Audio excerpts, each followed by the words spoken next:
Hello, my friends, and welcome to another video. I thought we would start today's video similar to what we did last week, and I would go through a couple of quick updates for you, and then we'll get into the goods. So the few things that I wanted to give you an update. First was last weekend, Mr. Skane and I went to the Buckler's Craft Show. This is the market that I was trying to get into, but they said they had too many crocheters.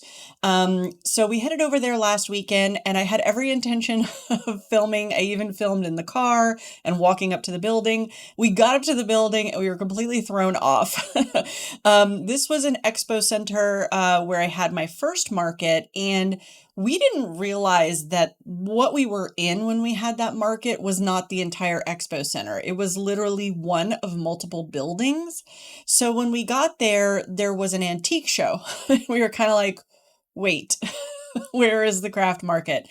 And apparently the craft market was in a different building, not the building that we were in, but still part of the same expo center. So we were a little intrigued by the antique show because we do like to look at that kind of stuff. Mr. Skane loves to look at old tools. I like to look at old artwork and cameras and things like that. So we were like, oh, we want to go to that as well. So we found eventually the entrance to the Buckler's Craft Fair, and there was a line, and there was a little bit of confusion because I guess the ticket price is what it is for if you pay cash, and it's $1 more if you pay by card. So people were in one line but having to go two different directions. Anyway, none of that matters. We ended up getting into the craft fair and started looking around, and I intended to pull my camera out and start filming, but we just got like preoccupied. There wasn't a ton of crocheters there. I was pretty surprised. I think what the challenge is that the Buckler's folks don't know the difference between types of crochet. So there were maybe 5 or so booths that were crochet, but there was only one that I would consider crochet plushies. And that booth was quite lacking. I don't know if maybe we went on the Sunday. I don't know if maybe they had a phenomenal day on Saturday and sold out of everything, but it was a 10 by 10 space, and they had maybe like a 6 or 8 foot table and like 10 to 20 things on the table. And that was it. And they were like just small bits. They weren't trying to interact with you. They didn't even make eye contact. We said good morning. It was just kind of like they were just there. And again, I don't know, maybe they had a phenomenal day the day before, and they're not getting a lot of traffic because they didn't have much the second day. I don't know. But that was really the only other booth that I would consider a crochet plushie booth. There were a few of the booths where the folks use that really thick Bernat yarn that you kind of have to use your fingers to make stuff, or like a 30mm crochet hook, making dog beds and blankets and stuff like that. I want to say there was 2 of those.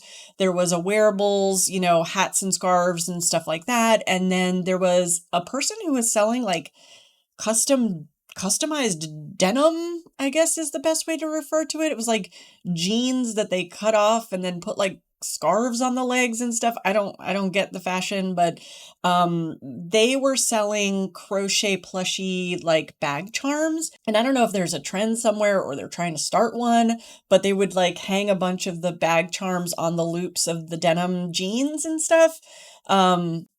But they didn't exactly look homemade either. I don't know. They had a little bit of a Temu vibe to them. So anyway, but that was it. There were no real crochet plushie booths. I feel like we would have been a standout if we were there because there was nothing like it there.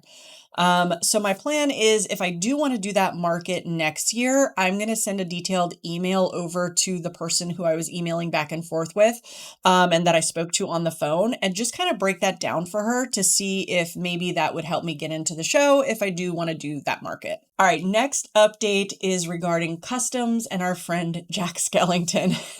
So Jack is still with me. I have not heard back yet. The link expires January 1st. So I'll circle back and give you guys an update if he gets purchased, or, the link is expired and we're done with the story of Jack. But that's the update on him. And I got so much great feedback on customs and pricing, and had some conversations with a few folks. And I'm definitely going to be collecting something upfront going forward. I'm comfortable with it not being full price price up front if it's something that I can turn around and sell in my market. So, dragons or anything that I would normally make anyway, not necessarily have already made the pattern, but just something that I know I can put out, then I'm not going to charge full price up front. I will require a deposit. And that deposit is going to depend on a few things, I think, as far as like if I've done the pattern before, if I already have the yarn, or if I have to go out and get the yarn, if I have to buy the pattern, and that sort of thing. So if it's something where I'm going to be putting a lot out up front, then it'll probably be like a 50% deposit. If it's something where I have everything, and again, I can just put it out on my table if they don't buy it, then it might be like a 30% or something along those lines. If it's something I have never made before, I'll use my best guess, and then I'll just kind of come up with a price, and I'm going to add a buffer to that because I love buffers. And then that way going forward, I don't have this awkward situation again. I don't know that I'm going to broadcast out like, hey, call me for a custom, but if someone asks, I will do it. And that's kind of what I'm going to do. All right, let's get into the main focus of this week's video, which I think is going to be kind of fun. It'll be fun for me, at least. I hope it's fun for you as well. But I was trying to figure out what I wanted to do in these last two videos of the year, which I know everyone is saying the same thing. It's crazy. The year's already almost over. And I knew that I wanted my last video of the year to be going over my goals for Enchanted Skein for 2026. So spoiler alert, that's what next week's video is going to be. I want to kind of put those together live and show you how I come up with them and stuff like that. I don't know if anyone's interested, but I like watching stuff like that, so I figured I would share. For this video, I couldn't figure out what I wanted to do, but I was going through some of my tasks that I set up for myself. And one of the things that I do every month is take a little snapshot of some things that are going on with the business. And I planned on doing this every month until the business becomes 1 year old. And then maybe I'll do like quarterly or every 6 months or something like that.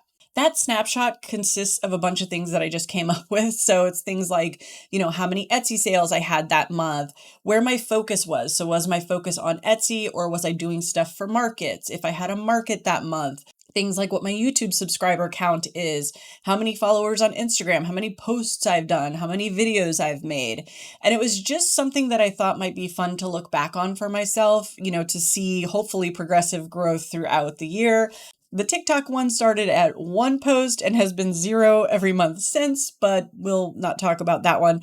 And I have not been great on Instagram either. The only thing that really had me posting regularly on Instagram was when I was doing crochet roulette. But I think that's probably going to be on the goal list to do a little more on Instagram. But anyway, I just capture all of these stats. And then I thought of the idea of maybe capturing my thoughts on some things that will probably change year over year, and maybe doing a snapshot via this video with you all. So what I did was I wrote down a couple of questions that I was thinking might be fun, plopped them into my friend ChatGPT, and got a few more out. I've got 20 questions here in front of me, but we're going to go ahead and spin the wheel and see what questions come up, and we will answer the first 10. All of these questions are listed in the description box in case you guys make videos and you need an idea maybe for Vlogmas or something where you want to go ahead and run through these as well, or maybe just answer them for yourself because it's kind of fun.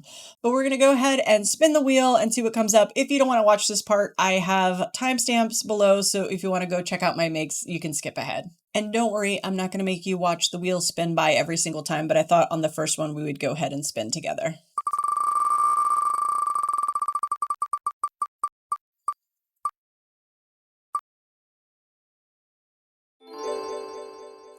Yarn you won't use. I feel like this is an easy one, and you'll see a little bit about it when I show you my makes. Let's do a little show and tell here real quick. Hold on. This, Premier Bunny Brights. I bought this yarn thinking that it was going to be good for like fur accents. It looked on the website like it could be good for fur accents. It is not. I do not like this at all. It just looks messy and scraggly and like a dog that you haven't brushed, and it's just got a matted coat. I tried to use this when I was doing my Forest Guardian that was with the rainbow accents, and I wanted the fluffy tail in Roy G. Biv, and I bought all the Roy G. Biv colors thinking I would do a couple of rows in this, and it just looked a mess. It took it down a notch in quality. So I ended up tearing that out and I used it on a make this week, which I will show you in a little bit, and I don't like it. I'm leaving it, it's gonna stay, but I really do not like it, and you'll see why when I show you my makes. So the yarn that I will not be using is Premier Bunny Brights. Let's spin again. Ooh, favorite make for the year? That's a hard one. I'm going to go with the Cindermint, the dragon that I put the lights in, just because I had the most fun making him. I really enjoyed doing the resin and weaving the lights through and the trial and error of it all. So yeah, I think my favorite make for the year would be Cindermint, the light up dragon. What you keep your whips in? Okay, that's an easy one. I keep my whips, as far as the individual projects, in Delaque Snap Top bags. I heard about these bags from Tony at TL Yarn Crafts, and they are expensive, and Amazon does offer a similar bag for way less. But I had mentioned those one time, and Mr. Skane got them for me for birthday or Christmas or something like that last year. And I really do love them. The bags themselves are just so convenient. You can peek in and see what's inside there. But yeah, so I have individual whips in those. And then what I do is I stick that whip along with a big bag that has some stuffing in it, my eye setting tool and everything in the Hulkin bag. And I keep that out in the living room or drag it around wherever I need to work on my whips. Designer you own the most patterns from. The designer that I own the most patterns from, let me take a look at my library here. Okay, I'm not surprised. You might be surprised because it's kind of funny. So the pattern designer that I own the most patterns from is actually Snugglebeans Crochet. And I know I mentioned that I don't gel well with her style of pattern writing, so that's kind of funny, but the end product is just gorgeous and I really, really love them. So I have 12 patterns from Snugglebeans Crochet. Most used business tool. Most used business tool, I would say, is Amplenote. It used to be Notion, because Notion is where I was kind of keeping everything. I still do love Notion for things that are very database specific. So like my pattern lists, the information to price things and stuff like that. But yeah, I think Amplenote is probably my most used business tool. If you're a fan, I don't know, of the organizational strategy for getting things done, it is perfect for that. So basically there's kind of like a place that's almost like an inbox where you can put all the things you need to do. You can structure stuff. So in there, I will have things like all of the tasks I need to do for my business. I will have, a note for all of the video ideas that I have. But yeah, it's just what keeps me organized, I think, the most out of any of the tools that I used. So I'm going to have to go with Amplenote on that one. New thing to try but haven't.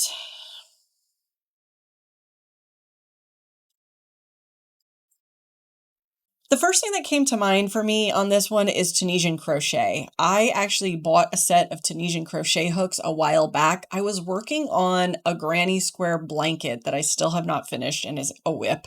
And I was like, I want to do something else with a lighter yarn. I don't necessarily love making, plushies or three-dimensional amigurumi objects in thinner yarn, but I wanted to do something else. And I got Tunisian crochet hooks. I think I even got a skein of like a Karen cake or something, and I just never did it. So that's definitely a new thing that I want to try, but I have not. Stitches, count or no count? Bit of both. So what I typically do, or what my method is if I know I'm kind of zoning out and just kind of following a pattern blindly, I will not count the stitches in all of the rows. What usually ends up happening is I'm just going, so if it's like, your magic ring, your increase, your single, and then increase and whatever, and I get somewhere and it doesn't line up right, then I'm like, shoot, and I'll frog back and then I'll count. and I'll just make sure that I had the right number of stitches and maybe I missed something or whatever it might be. But I will count only if it's that kind of situation, if it's not lining up right when I get to the next row, or if it's something where, you know, it's got some very specific detailing that's going to happen. So it might be like X many single crochets, and then you've got to go into like a half double increases and stuff like that. Then of course I'm going to count that I went in that many single crochets and stuff like that. But when it comes to counting in every round, I'm a no counter. Patterns that fixed your crojo. Okay, so I'm gonna go with there's the tried and true too. So I never feel like I don't have crojo when I'm making a forest guardian, and I never feel like I don't have my crojo when I'm making a willow dragon. So yeah, I'm gonna go with forest guardian by Squishy Stitch, and I'm gonna go with willow the wood dragon by Loops and Knots Crochet. Most loved safety eye type.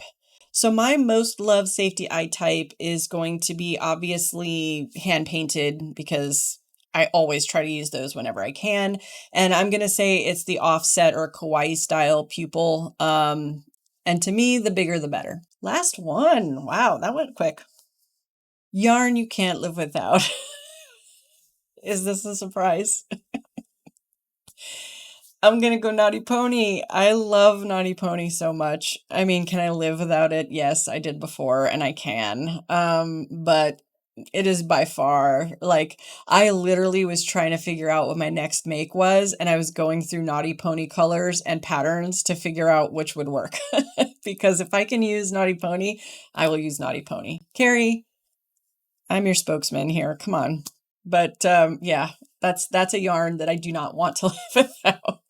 Let's get into this week's makes, and we're going to start with the make where I used that little bunny that I did not like so much. So I decided I wanted to make another Little Will the Dragon by Loops and Knots Crochet, and I made this guy. And I made him using Naughty Pony and a little bit of Parfait Chunky for the colors that I didn't have available to me in Naughty Pony. His eyes are kind of like a dark purple color shift. I don't know if the camera's picking that up. Made with a 5mm hook this time. And then I used that little bunny down his back. And I really don't like it. I think it looks very messy and scraggly. I debated kind of brushing it, but I did a little test piece and that didn't help it any. It just made it look like wild troll hair.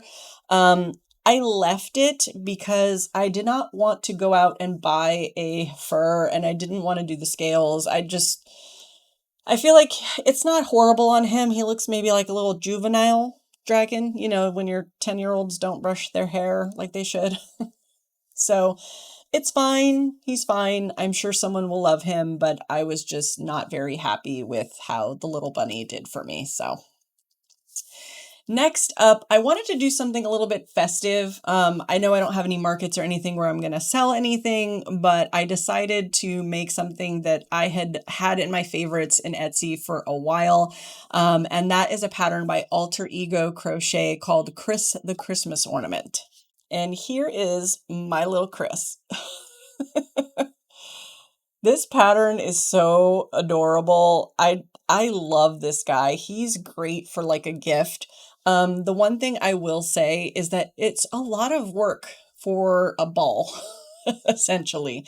The feet and the arms are made separately, and then you crochet them in as you're going, but they're so tiny, and they did it where it's crocheted in across multiple rounds. And for such a small space, I'm like, why didn't we just close it shut and put it? And I get it because the legs would have been a little floppier, but it was a lot of work. It was just for me. It's just for my house. I'm just going to set it out as decoration. So it's fine. But it's a lot. Just know that if you're going to get that pattern. And then I decided to make something that I have also had on my want to make list for a really long time, which is a pattern by Crochet by BT. And I will say Crochet by BT got my money twice. I already owned this pattern.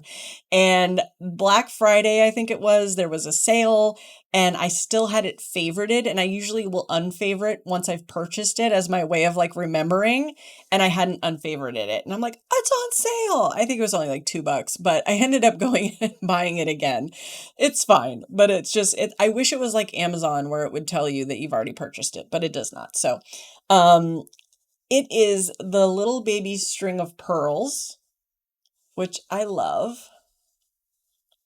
And he comes out and he's got an adorable face. I love this. I love the plants that are made in crochet, but they have to have a face. Like everything has to have a face.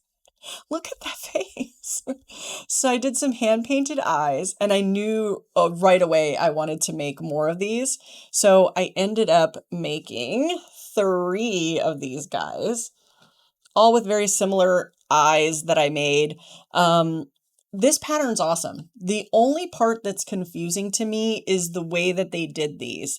I understood it when I stepped away from it and came back to it, but you know, the way it's worded, I think if you're a beginner, you would be totally lost.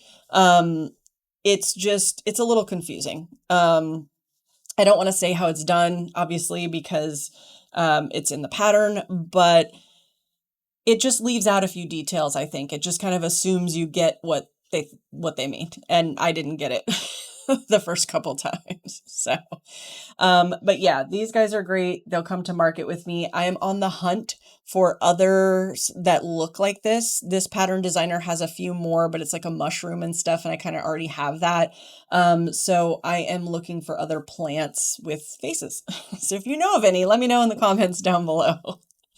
But yeah, so those are my makes for the week. I feel a lot better about it. You know, that's what, 1, 3, 4, 5 items. So I feel a little bit better. I feel like I was back in a really good groove, which I'm grateful for. That is all I have for you today. I am looking forward to next week's video where we're going to go through the goals for 2026. I hope you enjoyed this video, and I hope you'll answer some of those questions for yourself down below. It was really fun, and I hope you enjoy it too. As always, thank you so much for watching, and I will see you on the next one. Bye.